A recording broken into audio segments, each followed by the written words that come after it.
அதுக்கப்புறம் அல்ஹம்துலில்லாஹ் நான் வீட்டுக்கும் வந்துட்டேன். நமாஸ் முடிச்சுட்டு நோன்பும் தொறந்துட்டு அதுக்கப்புறமா தான் இந்த கிளிப்ஸ் உங்களுக்காக எடுத்தேன். இன்னைக்கு இஃப்தாருக்கு நான் என்னென்னலாம் வச்சு நோன்பு திறந்தேன்னு வந்து பார்த்தீங்கன்னா, பஜ்ஜி, பேரிச்சப்பழம், தண்ணி. அதுக்கப்புறம் வந்து பார்த்தீங்கன்னா, என்னோட ஃபேவரட் ஜூஸ் வந்து மிக்ஸ்டு ஃப்ரூட் ஜூஸ் தான்.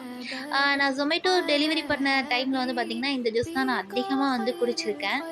அண்ட் அதுக்கப்புறம் எனக்கு இன்னைக்கு தான் இந்த ஜூஸ் வந்து கண்ல பட்டுச்சு அப்படின்னு சொல்லணும். அண்ட் எவ்வளோ தான் நோன்பு திறக்கிறதுக்கு நமக்கு வெரைட்டியா சாப்பிட்டாலும், நம்மளுடைய ஸ்பெஷல் ஐட்டமே நம்மளுடைய நோன்பு கஞ்சி தான். இதுக்கு இருக்கிற ஸ்பெஷல் தனிதாங்க. ஆ நோன்பு நோன்பு வச்சுட்டு நம்ம நோன்பு திறந்துட்டு இந்த நோன்பு கஞ்சி குடிச்சா தான் அந்த நோன்புடைய ஒரு இதே வந்து ஃபுல்ஃபில் ஆன மாதிரி இருக்கும். இத்தனை வருஷம் கனவா இருந்த ஒரு விஷயம் இன்னைக்கு எனக்கு நிஜமாச்சு. என்ன மாதிரியே உங்களுக்கும் இந்த ரமலான்ல உங்களுடைய கனவுகள் எல்லாமே நிஜமாக நானும் துவா செய்றேன். நீங்களும் துவா செய்யுங்க. அஸ்ஸலாமு அலைக்கும்.